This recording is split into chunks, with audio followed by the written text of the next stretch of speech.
Are Krishnaiah confuse అవుతుండా ఈ 42% reservation విషయంలో? Confuse కాదు, ప్రభుత్వం మీద ఒత్తిడి.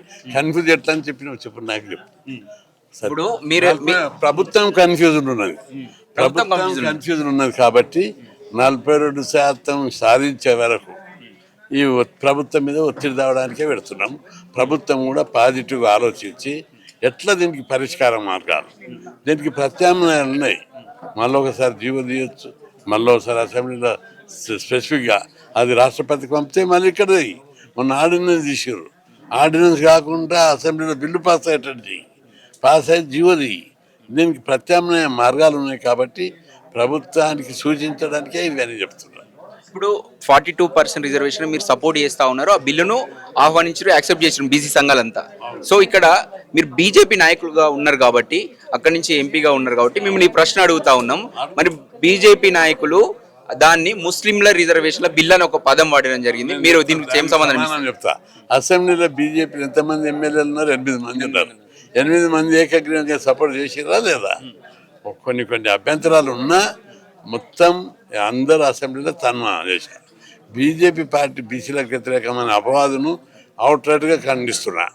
దేశానికి స్వతంత్రం వచ్చి 76 ఏళ్ళు అయింది. ఏ పార్టీ అయినా బీసీలకు ప్రధానమంత్రి పదవి ఇచ్చారా? బీజేపీ పార్టీ 3 టర్ములు బీసీని ప్రధానం చేశారు. గతంలో ఏమైంది రోగం ఈ పార్టీలకు? ఒక్కరోజన్న కాంగ్రెస్ పార్టీ, జనతాదళ్, జనతా పార్టీ బీసీని ప్రధాని, ఉప ప్రధాని చేసిందా? ఒక రాష్ట్రపతిని చేసిందా? ఈరోజు బీజేపీ పార్టీ మొత్తం పదవులన్నీ బీసీ ఎస్సీ ఎస్టీలకు అప్పచెప్పాయి.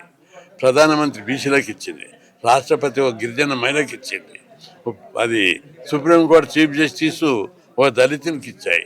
ఉన్న పదవులన్నీ బీజేపీ పార్టీ ఎస్సీ ఎస్టీ బీసీలకు ఇచ్చి వాళ్ళు జెండాలు పట్టుకున్నారు. మళ్ళీ ఈ బిల్లును ముస్లింల రిజర్వేషన్ బిల్లు అంటే మీరు ఎందుకు ఖండించలేకపోతున్నారు బీజేపీ నాయకులు? నేను ముస్లిం, నేనే స్వయంగా మా బీసీ రిజర్వేషన్ తీసేసి 4.5 కట్ చేసి బీసీ ముస్లింలకు ఇచ్చారు. దాని మీద నేను సుప్రీంకోర్టులో కేసు వేస్తాను. ఇప్పుడు మరి ఈ బిల్లును యాక్సెప్ట్ చేయొచ్చు, కాంగ్రెస్ పెట్టిన బిల్లును యాక్సెప్ట్ చేయొచ్చు మీరు? దానికి ఏంటి, దాని చిన్న పాయింట్ 42 వచ్చినాక అది తొలగించడానికి అది చిన్న అమెండ్మెంట్ జరుగుతుంది. ఎందుకంటే జీవో ముస్లింలు ఇచ్చినప్పుడు ఫస్ట్ సారి ముస్లింలను ఇలా పెట్టేటప్పుడు కూడా మేము అభ్యంతరం చేశాం. కిరణ్ కుమార్ రెడ్డి, రోషయ్య పీరియడ్లా అందులోపల విద్యా ఉద్యోగాలనే ఉంది, ఈ రాజకీయ రిజర్వేషన్లు లేవు. కాబట్టి అనే సుప్రీంకోర్టులోనే కేసు ఇస్తా, ఉన్నత న్యాయస్థానంలో ఇస్తా. ఇక అది సరిపోదా మీకు? బీసీ సంఘ నాయకులుగా మీరైతే ముస్లింలను బీసీ సంఘాలలో లేదా బీసీ రిజర్వేషన్లు కలుపుకోవడానికి సిద్ధంగా లేరంటారు. అరే కేసు వేసిన అంటే అర్థం ఏమిటిది? సుప్రీంకోర్టు అత్యున్నత న్యాయస్థానం లోపల మా దానిలో బీసీ కోట తగ్గించవద్దు, తీసుకోవద్దు వల్ల, కానీ సుప్రీంకోర్టులో కేసు ఉంది. ఇంకా దానికి ఇంకా వేరే సమాధానం ఎందుకు అట్లా చెప్తే అడుగుతారు మీరు? అది సరిపోదా? సుప్రీంకోర్టు కేసే అన్నిటికంటే గొప్ప ఎవిడెన్స్. దీనికి శాశ్వత పరిష్కారం ఏదనుకుంటారు? రిజర్వేషన్లు సాధించుకోవాలంటే స్థానిక సంస్థల ఎన్నికలు ఎవరు నిర్వహిస్తారు? రాష్ట్ర ప్రభుత్వం. రాజ్యాంగం వాళ్ళకే పవర్ ఇచ్చింది. బీసీ రిజర్వేషన్లను నేను పదే 100 సార్లు చెప్పిన. ఆర్టికల్ 243 D6 ప్రకారం స్థానిక సంస్థల బీసీ రిజర్వేషన్లను నిర్ణయించే అధికారము రాష్ట్ర ప్రభుత్వానికి ఉంది. దానికి ప్రత్యామ్నాయ మార్గాలు లేకు. సుప్రీంకోర్టు, హైకోర్టు, కోర్టులు కొట్టేస్తాయంటే కోర్టులు కొట్టేస్తాయని, ప్రతిదాన్ని కోర్టు లోపల రిజర్వేషన్లు అంటే కొట్టేస్తాయి అనేది ఒక భ్రమ. ఇప్పుడు రోజు ఇందిరాసాహాని కేసు అడ్డొస్తుంది ఈ 42 ఆ జీవో ఇవ్వాలంటే. అగ్రకులాలకు 10% రిజర్వేషన్ పెట్టినప్పుడు ఏం చేశారు? 50% సీటింగ్ ఉందా? 60% ఉంది కదా. అప్పుడు అందులో ఏమని చెప్పారు వాళ్ళు? పరిస్థితులను బట్టి, సందర్భాన్ని బట్టి, సమయాన్ని బట్టి 50% అవుట్డేటెడ్, సందర్భాన్ని బట్టి పెంచుకోవచ్చు అని తీర్పు. కాబట్టి ఆ తీర్పే ఉంది, లేటెస్ట్ అది. మండల్ కమిషన్ ఇందిరాసాహాది 90ది. లేటెస్ట్గా అగ్రకులాలకు 10% ఇచ్చినప్పుడు పెంచుకోవచ్చు అని చెప్పింది లేటెస్ట్. కాబట్టి ఇక్కడ కూడా జనాభా లెక్కలు ఉన్నాయి. అసెంబ్లీలో చట్టం చేశారు, డెడికేటెడ్ కమిషన్ నియమించారు, అగ్రకులాలకు 10% రిజర్వేషన్లు నిర్ణయించిన క్యాబ్ తీసేసారు. కాబట్టి కేసు గెలుస్తుంది. గెలవకపోతే కొట్లాడదాం ఇంకెంతవరకైనా. రోడ్డు మీదకి వచ్చి కొట్లాడతారు బీసీలకు దాన్ని రక్షించుకుంటారు. రాజ్యాంగబద్ధంగా కావాలంటే 9th షెడ్యూల్ యాడ్ చేస్తే శాశ్వత పరిష్కారం దొరికే అవకాశం ఉంటుంది. 9th షెడ్యూల్లో పెట్టిన ఎన్ని కేసులు ఉన్నాయి? ఈ కువానా తమిళనాడులో 60% పైగా ఉన్నది 9వ షెడ్యూల్ది. ఆ తర్వాత పెట్టిన అన్ని కొట్టేసారు. సుప్రీంకోర్టులో కేసులు నడుస్తుంది. మేధావులందరూ కూడా పాజిటివ్గా ఆలోచించాలి, ప్రత్యామ్నాయ మార్గాలు చూపాలి. దానికోసం కొట్లాడే పద్ధతులు నేర్చుకోవాలి, రోడ్ల మీదకి రావాలి, బంధువులు జరపాలి. మండల కమిషన్ అప్పుడు కూడా సుప్రీంకోర్టులో స్టేలు ఇచ్చింది. ఏం చేసినాం? ఉద్యమం జరిపి బంధువులు జరిపాం. విద్యా సంస్థల రిజర్వేషన్ పెట్టినప్పుడు 2007లో కూడా ఏమైంది? బంధువులు జరిపాం, రోడ్ల మీదకి ఎక్కాం. కాబట్టి ప్రతిసారి కొట్లాడాలి, ఉద్యమాలు చేయాలి. కాపులు జాట్లు ఏం చేశారు? రస్తారోకలు చేశారు, బంధువులు జరిపారు, ఢిల్లీకి నీళ్లు బంద్ చేశారు. అట్లాంటి మిలిటెంట్ ఉద్యమాలు ఏదో సందర్భం వచ్చినప్పుడు వస్తుంది. అందరు అప్పుడు బీచ్ల వేదన అర్థం చేసుకుంటారు.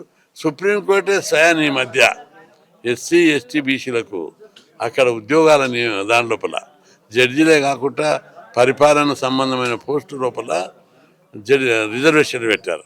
ఇప్పటి వరకు పెట్టలేదు, ఇప్పుడు పెట్టారు. అక్కడ కూడా వాళ్ళ ఆలోచనలను మార్పులు వస్తుంది. సామాజిక న్యాయం విషయం లోపల మార్పులు జరుగుతున్నాయి. కాబట్టి ఇప్పుడు కూడా మార్పులు జరుగుతాయి. అందుకే ఎప్పటికీ అదే పరిస్థితి ఉండదు. ఇన్ని రోజులు ఎందుకు పెట్టలేదు చెప్పు? సుప్రీంకోర్టు పాలన సంబంధమైందన్న ఇప్పుడే పెట్టారు కొత్తగా ఎందుకు చెప్పు? అంటే సుప్రీంకోర్టు థింకింగ్లో కూడా మార్పు వస్తుంది. ఇప్పుడు కూడా దీనిలో మార్పు వస్తాయి. తప్పనిసరి గెలుస్తాం, మీరు ముందుకు వండి అని చెప్పి నేను ప్రభుత్వాన్ని. బీజేపీ నాయకులు క్లియర్ గా చెప్తా ఉన్నారు, ముస్లిం అనే పదం ఉంటే బీసీ రిజర్వేషన్ లో మేము యాక్సెప్ట్ చేయమని చెప్తారు. మీరు కావాల్సి కాంట్రవర్సీ మాటలు మాట్లాడద్దు. అట్లా నేను సుప్రీంకోర్టులో కేసు వేసినాక ఇంకేం ఉంటుంది దానికి జవాబు? మా నాన్నకెళ్ళి కట్ చేసి ముస్లింలకు ఇవ్వద్దని చెప్పిన, ఇంకా అంతకంటే పెద్ద కేసు ఉంటుందా?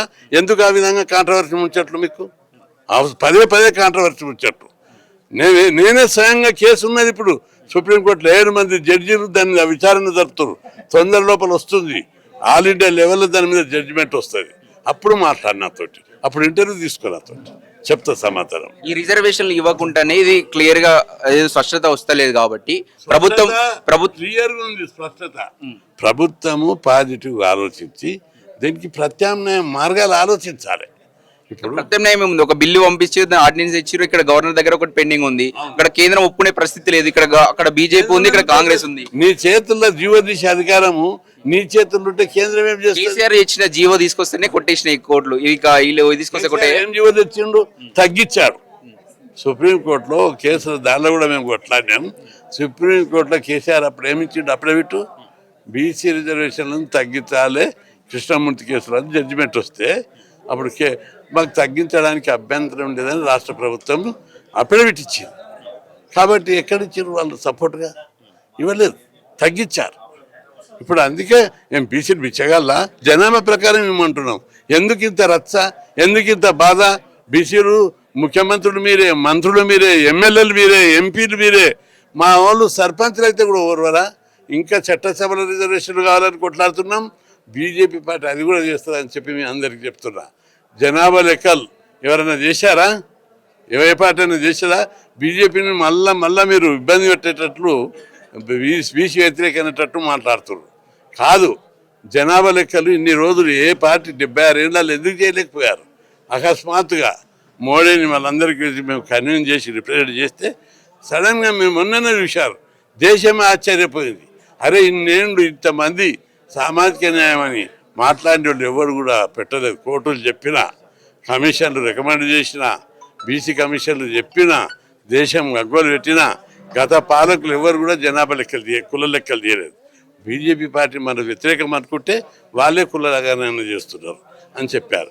భవిష్యత్తులో కూడా నేను చెప్తున్నారు, కులగణన ఎక్కువ ప్రిపేర్ అయిన బీజేపీ పార్టీ ఏదైనా సాధ్యమవుతుంది చట్టసభల రిజర్వేషన్లు బీసీలకు అన్ని రంగాల్లో న్యాయం జరగాలంటే అది మోడీ ద్వారానే సాధ్యం అని చెప్పి ఈ సందర్భంగా నేను ప్రజలందరికీ విజ్ఞప్తి. 42% రిజర్వేషన్ ఇవ్వకుండానే రాష్ట్ర ప్రభుత్వం లోకల్ బాడీ ఎలక్షన్స్ పోయడానికి రెడీ అవుతుంది, రంగం సిద్ధం కూడా చేసుకుంటుంది. అధికారులకు కూడా ఆల్రెడీ ఇన్ఫర్మేషన్ వెళ్ళినట్టు ఉంది. మీరు ఎలా దీన్ని అడ్డుకుంటారు? ఇలా మీద మరింత ఒత్తిడి చేయడానికే ఈ నెల 25న సత్యాగ్రహ దీక్ష చేయాలని నిర్ణయించాము. ప్రభుత్వం మరింత లోతుగా ఆలోచిస్తాడని, దీనికి ప్రత్యామ్నాయ మార్గాలు ఆలోచిస్తాడు ముఖ్యమంత్రి గారు అనేది పాజిటివ్గా ఆలోచించాలని. మేము బంద్ జరుపుతలేము, లేకపోతే ఇంకేది రస్తరోక చేస్తలేము. కేవలము పాజిటివ్గా దీక్ష చేస్తే ఆలోచిస్తారు.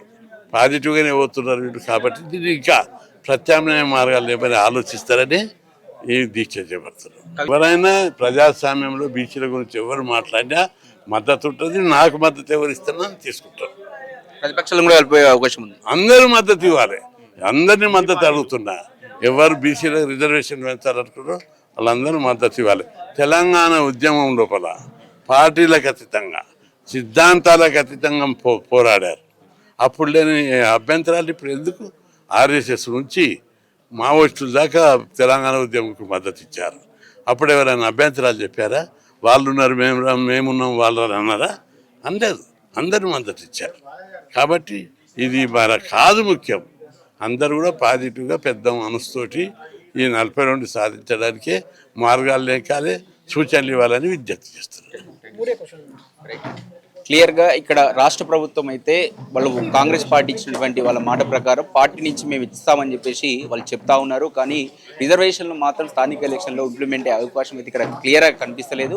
వాళ్ళు 40% ఇస్తే మరి జనం ఏమంటారు? ఆర్కృష్ణ అయితే మాకు రిజర్వేషన్లు ఇయ్యంది మాత్రం మేము ఊకునే ప్రసక్తి లేదు మనతో పాటు చెప్తారు. కెమెరామెన్ గణేష్తో అక్షిత్, హైదరాబాద్.